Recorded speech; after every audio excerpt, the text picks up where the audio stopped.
So now we're going to move on to our list of greatest matches of all time, greatest T20 World Cup matches of all time. So we'll start with a few honorable mentions that will not make the top five. Start with you, LBK.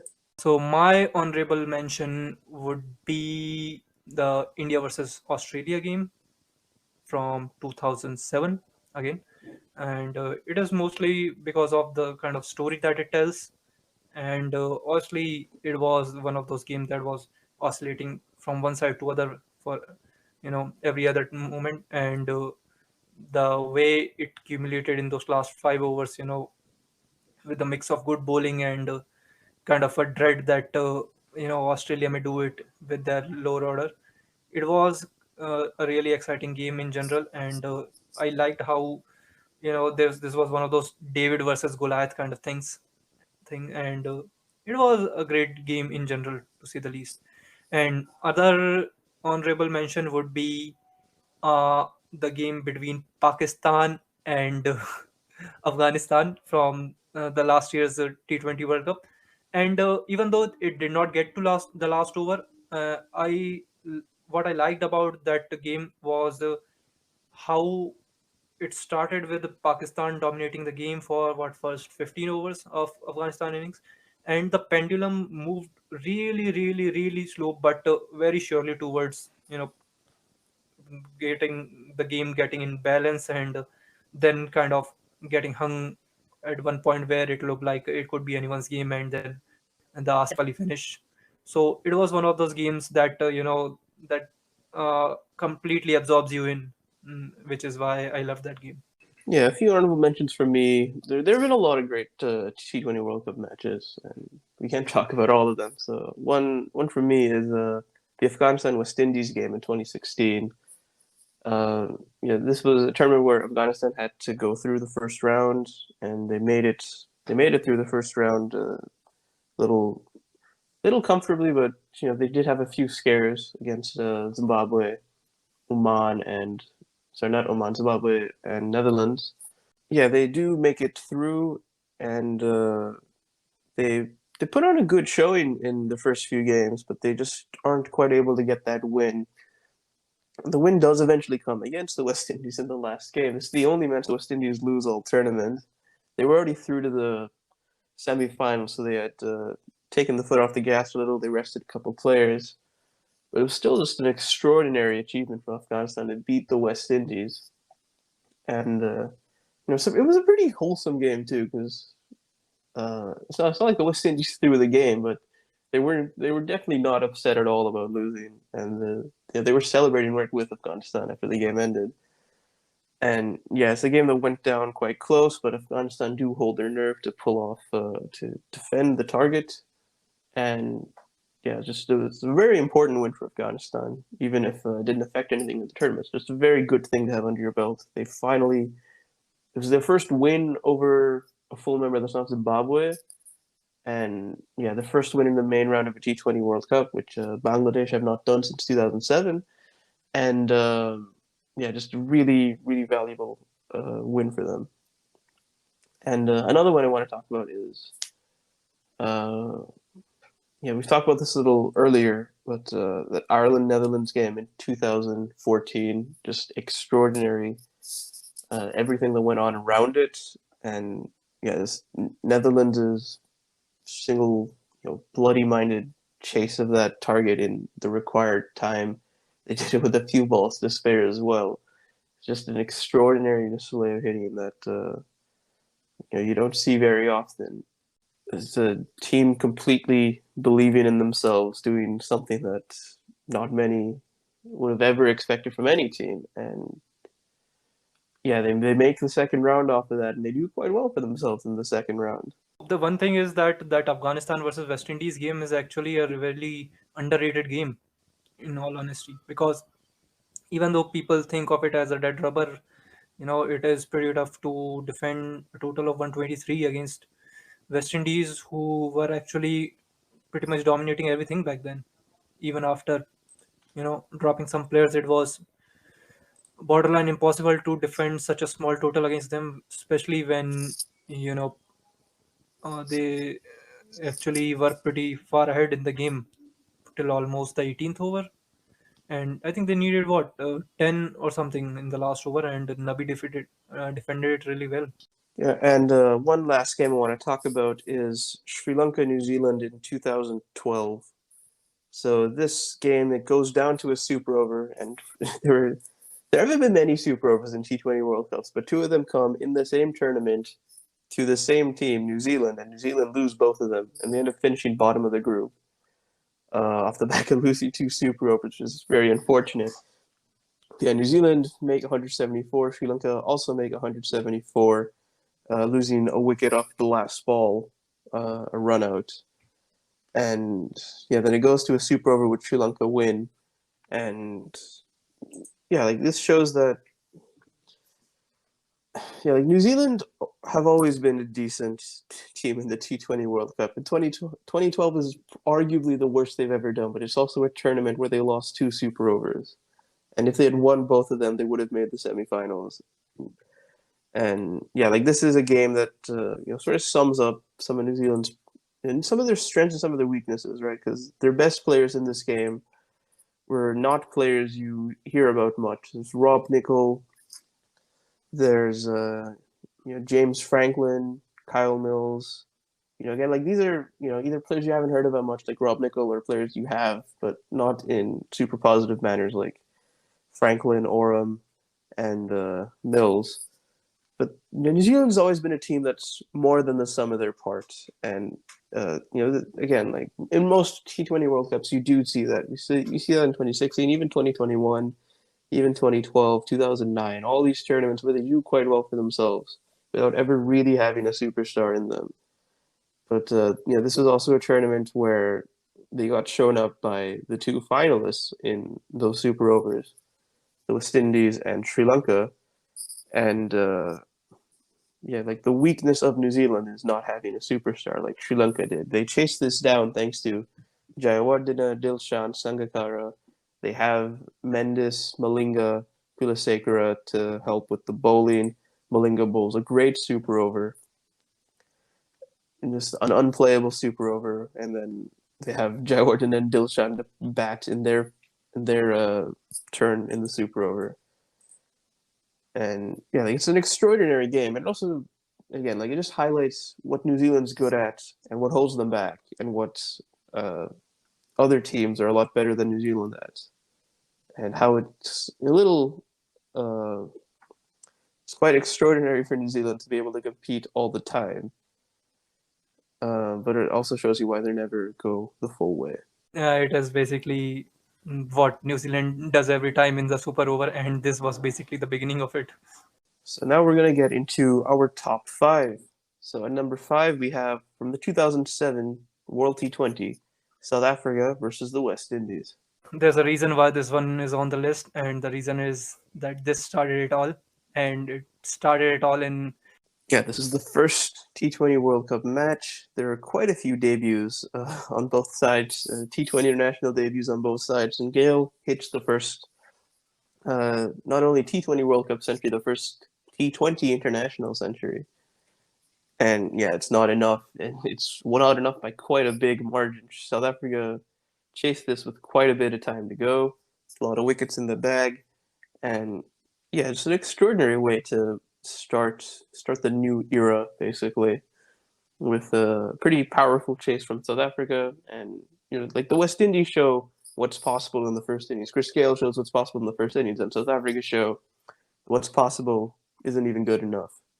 It's a great way to start start the legend of a pretty incredible tournament, not only 2007, but the idea of the T20 World Cup as a whole. It starts here, and you can't ask for many better starts. So moving on to number four, we have Pakistan versus Australia 2010 in the semifinal. This game becomes extra interesting when you remember that this was the exact total that Pakistan scored in this game, and it was 191, I think, and Australia scored the same against Pakistan in the league stage game where they faced off against each other, and pretty much both the teams had neck and neck starts. I mean, top five of both the teams while chasing failed to an extent, and then it was the all-rounder guys who took it upon themselves to chase the target. And in Pakistan's case, in the first game, they tried well, but they could not get enough runs out of that lower order and got bowled out for 130 odd, I think. But for Australia, exactly those two numbers, I mean, number six and number seven, Cameron White and Mike Hussey, they went a really long way even after they needed 115 of last 8 overs. And then there was Steve Smith and Mitchell Johnson who just, were there for good company. And we know what happened in that last over.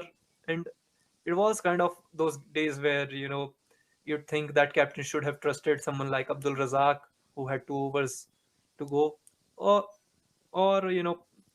sometimes it just happens that you get in front of someone like Mike Hussey, and he just proved that he is a T20 batter, out and out.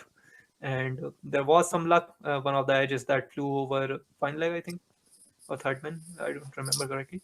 And after that, it was just 6-6-6 and game over. Yeah, this was a tough game to watch back then. Pakistan were defending champions, and it had been a pretty. The World Cup had been, not great from Pakistan's perspective, but they had ended up making it this far. They had lost to Australia in the first round. They barely scraped by the second round on net run rate. They lost to England. There was a one-run defeat to New Zealand, but a reasonably heavy enough win over South Africa to stay ahead on net run rate and make the semi-final. And yeah, the semi-final was going very well. The semi-final was going very, very well up until that closing stretch. 191 was definitely a good total on this pitch, and Australia were pegged back very early on. Amir had taken in that league stage game. There were 5 wickets in the final over by Amir. 3 of them were his and 2 were runouts. But Amir immediately takes 2 wickets at the start of this game, including Warner and Watson. And Watson had been a great player for Australia all tournament, and him going early was, it left a lot of room to be positive. But Australia just managed to hang in there long enough, and then it all turns around with White and Hussey. White hits 5 6s without hitting a single 4 as he helps restore things, and then even after White gets out, you expect that to be the end. Steve Smith comes in; he's not very good as a batter at this time. Mitchell Johnson comes in, but they're just trying to give strikes back to Hussey. Hussey is on strike at the start of the 20th, and sorry, he's not on strike at the start of the 20th. The problem is that Johnson gets him back on strike, and that's where it all ends. Ajmal, brilliant T20 player, and I think it's unfair that the legacy attached to him in the years following this game, not just because of this game, but because of throwing allegations. But he was a fantastic player, and I think it's very disappointing that this is the closest Ajmal ever gets to winning the T20 World Cup, because he doesn't play in 2009. And the ending his T20 legacy, T20 World Cup legacy, being this 6-6, 4-6 in the final over to Mike Hussey that Mike Hussey that doesn't want to be denied. I think that is very unfortunate for a brilliant T20 player, but that's the game sometimes. And Hussey, until Carlos Brathwaite in 2016, which we'll get to later, this was the most extraordinary finish to a T20 match, and it really sucks in this game against my team. And it is kind of unfair on Saeed Ajmal because he's a great bowler, but there were bowlers whose role was to bowl at the death, and instead it was kind of put on him. Obviously, he's not the kind of guy who shies away from a challenge or from something put in front of him, and he obviously went for it. But to be honest, you know, even out of it all, he had 3 overs for 22 or 24, if I remember correctly, before this over. So he had done well, and I think he had done his job correctly. It was, as I said, up to the captain to, you know, choose the right guy and choose someone who is more suited to bowl, the last over rather than someone who usually bowls in the middle overs. Trying to leave that traumatic memory behind. Let's move on to number three. This is Netherlands versus England, the opening match of the 2009 World T20. This one is probably the best.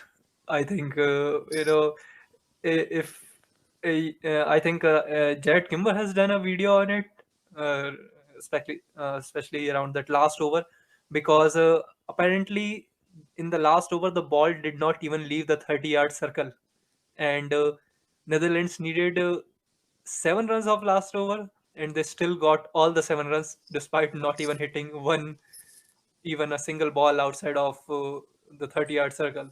And as we remember what happened on the last ball, the overthrow and that double taken. But one thing that that this game reminds me of is, how I talked about having this dread in my mind that whenever an associate team plays against a stronger team, it always happens that the associates have a chance to win the game, but somehow the stronger team always gets through at the end. But I think this time with Netherlands, the case was that they had someone as experienced as Ryan ten Descartes, who was anchoring the chase, and that was their trump card, because with him they had someone who they could trust to finish the chase, and ultimately, since he is one of the county veterans, and I think he played for Essex, if I remember correctly, for all these years, and he brought that experience into the use really well and ended up finishing the chase thanks to some shenanigans from Stuart Broad that he probably shouldn't have. Maybe he could literally walk to the wicket and hit it on the stumps, and it would still have been no run there. But he didn't, and rest is history. Yeah, this is probably my favorite game on the list because it's just a really fun game. I've seen this game a lot because I did a thing where I cut down the full match replay into just every ball, and yeah, that has since been taken down by the ICC. But yeah, them's the ropes sometimes. But yeah, like this is just a really fun game. Like uh, yeah, there's a great atmosphere at Lords on this day because they had a bunch of Dutch people came over from Amsterdam, from the Netherlands to watch their team at a World Cup, something that they can't usually do in cricket. And yeah, like it started off quite poorly for the Netherlands. England raced away to 100 for one within 11, 100 for none within 11 overs. But then, England sort of fall away in the second half of their innings. And yeah, it leaves 162, 163 for the Dutch to win, which is a lot. And yeah, it's not unachievable, but it's definitely still a lot for that time. And they edge their way to there eventually. It's again it starts off quite poorly.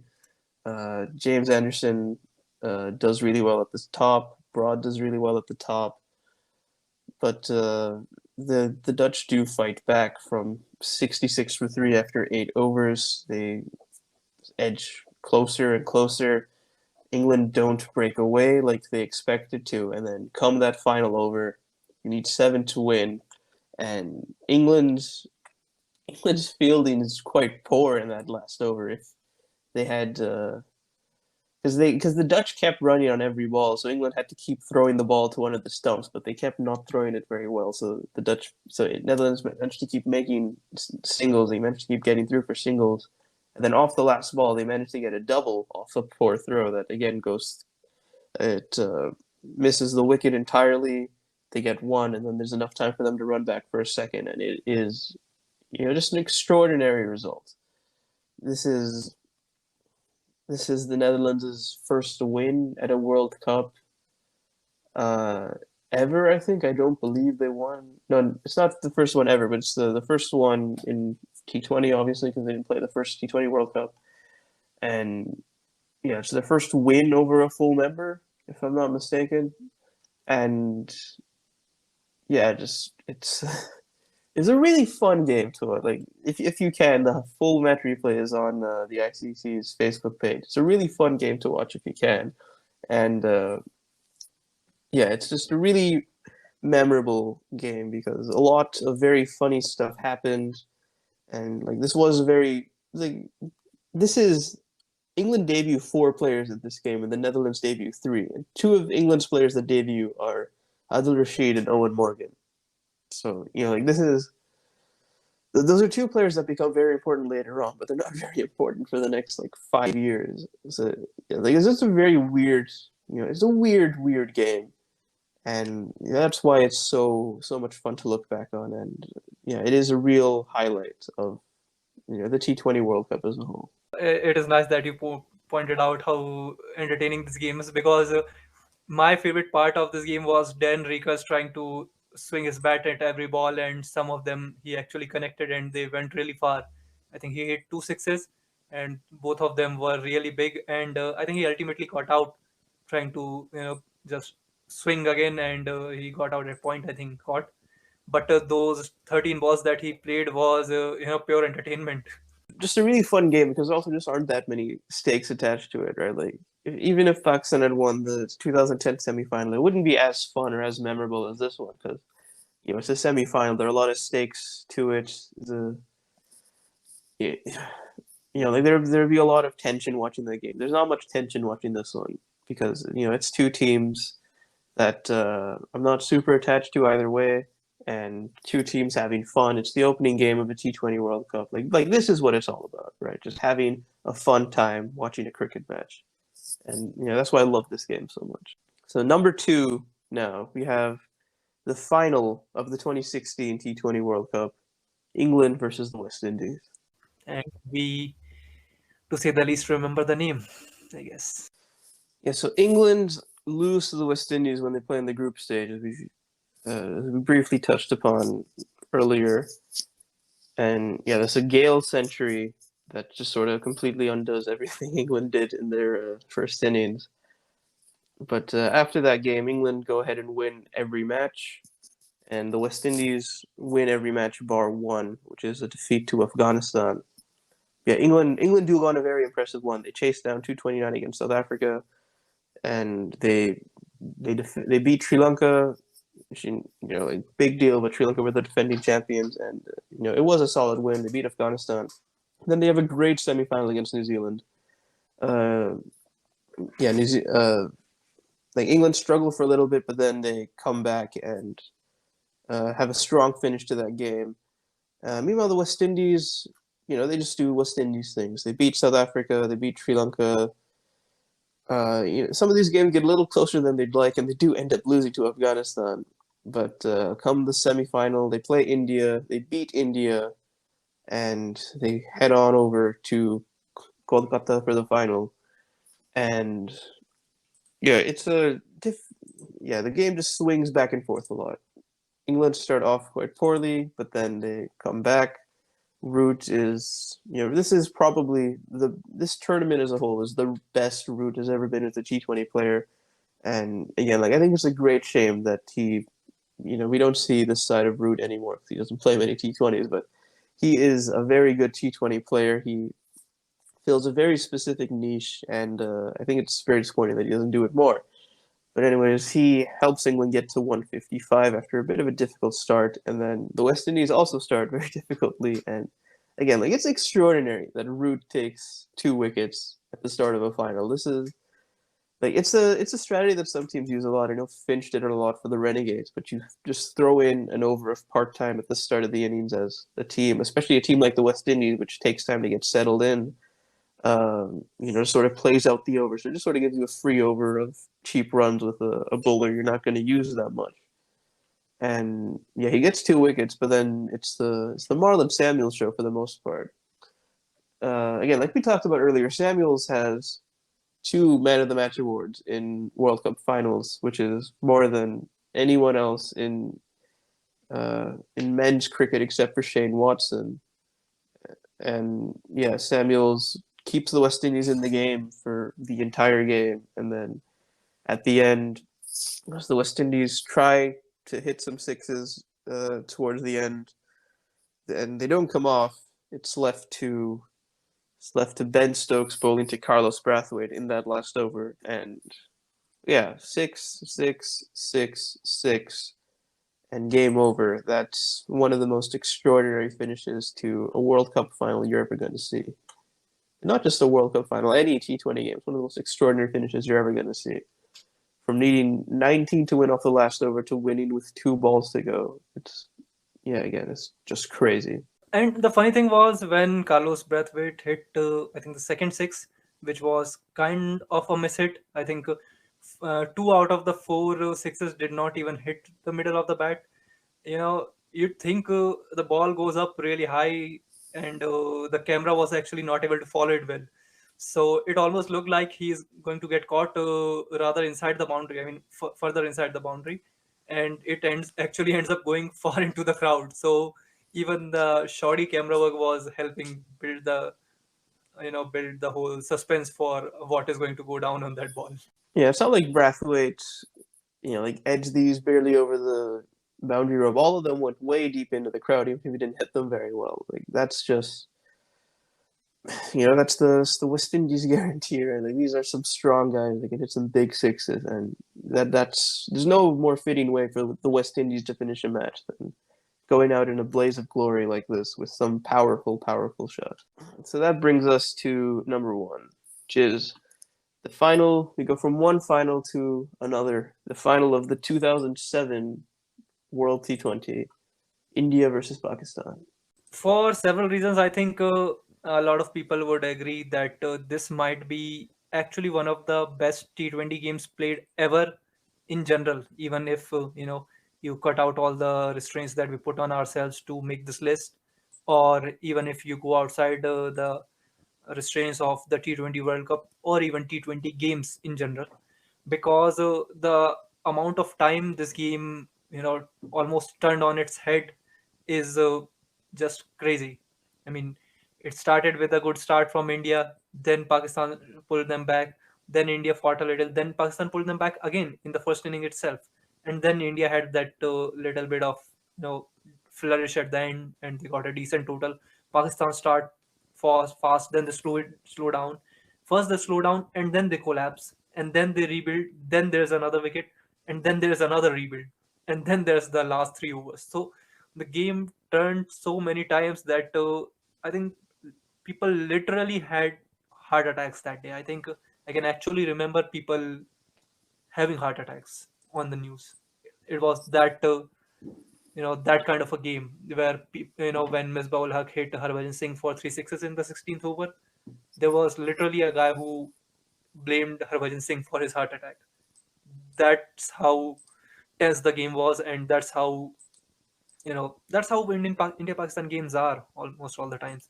And we all know the last 3 overs where Sohail Tanvir would hit 2 sixes, then he would get out. Then there's 24 needed of the last two. The second last over was going really well. Umar Gul gets out, but the last ball where you'd think maybe you know RP Singh can end it then and there. Instead, it is Muhammad Asif. He edges it, and the ball goes for four, leaving 13. The wide, the dot ball, the six. At that point, I think a lot of Pakistani fans would have thought, I think that was that, because you would back someone like Misbah, who had almost done it in the first game against India, which ended in a bowl out. And I think everyone was expecting him to get it done here as well. And it was one of those bizarre shots that you wouldn't expect someone like Misbah to play. And recently in a TV show, he said this was the last time any Pakistani player tried to play a scoop shot because of what happened here. No one ever tried it again. And I guess it was a really fitting end to the kind of game that was this final. And I think for a long, long time, this would still remain one of the best games that we have witnessed. Yeah, it's another game that swung back and forth a lot. India did well to make a decent score, and yeah, just as Pakistan's innings goes, it keeps going back and forth, up and down. Uh, yeah, in the end, Misbah ends up taking it quite late. Misbah in the tail, and yeah, you get an unlikely hero in from the Indian side in Joginder Sharma to see out that last over. Like it's just so weird to look back on, right? With everything that's happened since. Like Pakistan were in that game because of Misbah, but he also just makes a horrible decision to play a scoop shot. Um, but again, if the scoop shot was a little bit better, it would have gone all the way. Pakistan would have won off of that ball itself. And yeah, it's a legendary moment, right? You can say a lot of things, but you can't deny that this whole game and just that single moment, that single image of Misbah hitting the scoop. It's it goes down in cricket folklore, and yeah, it's yeah just incredible. It's just an incredible match that everything about it just ends up heightening it more, right? Like it's being a final heightens it more. It being coming down to the last over, 5 runs margin heightens it more. It's an India-Pakistan game heightens it more. It's an India-Pakistan game where they've already played each other in the same tournament heightens it more. And yeah, you get unlikely heroes on both ends. You have Joginder Sharma in the last over. You have Srikanth having a pretty poor game with the ball, but he ends up taking the last catch. You have Misbah, who has a pretty unremarkable T20 career, almost winning it for Pakistan. Shoaib Malik is the Pakistan captain at this point. Um, yeah, like it's just like just looking at these scorecards, it's so weird to see all these people involved in this game who you wouldn't quite associate with this time period, this format, and they're all here, and they play an absolute classic of a match, and it's a match that one of those games that defines the India-Pakistan rivalry for a long time to come, and we're really lucky that to have been able to experience this game. One thing that comes with this game, the last ball, the Misbah scoop shot. One thing we have to remember, 2009, 2010, 2012, 2014, 15, or even 21, that in pretty much every edition, the last ball was inconsequential. The ball that won teams the game. Pakistan had lost what 2 wickets in their chase in the final, while England had done it with 1 or 2 wickets as well. West Indies had won pretty clearly in 2012. Sri Lanka had won pretty clearly in 2014, and West Indies, even though they were far behind before the last ball, they just needed one, so they had won technically. And in 2021, Australia. But back then, that was that one final where actually the team that lost the game was kind of the team that was ahead before the last ball was bowled. And probably that is why that last ball is so immortal, you know, in general in cricketing history as well. It's not like Pakistan don't remember it, or India don't, and pretty much anyone in the world doesn't remember it, because it is that kind of a moment. Misbah was probably not known for his hitting. He almost did it for Pakistan in that first game against India. And then here, when he had pretty much done all the hard work to bring them in touching distance, and he pretty much falters at the last moment where Joginder Sharma, I think he bowled a relatively slower ball that he usually didn't bowl. He was more or less trying to go for the Yorkers, and there he pretty much it was the matter of one person making the right decision and other person making the wrong, and that catch and the expression on people's face. Jeff Lawson, who was Pakistan's coach back then, could tell the story that even a million words couldn't. Yeah, again, just an incredible game. Everyone involved is, it just adds to everything to have all these people involved, and it adds to all these people as a legend to be involved in this game.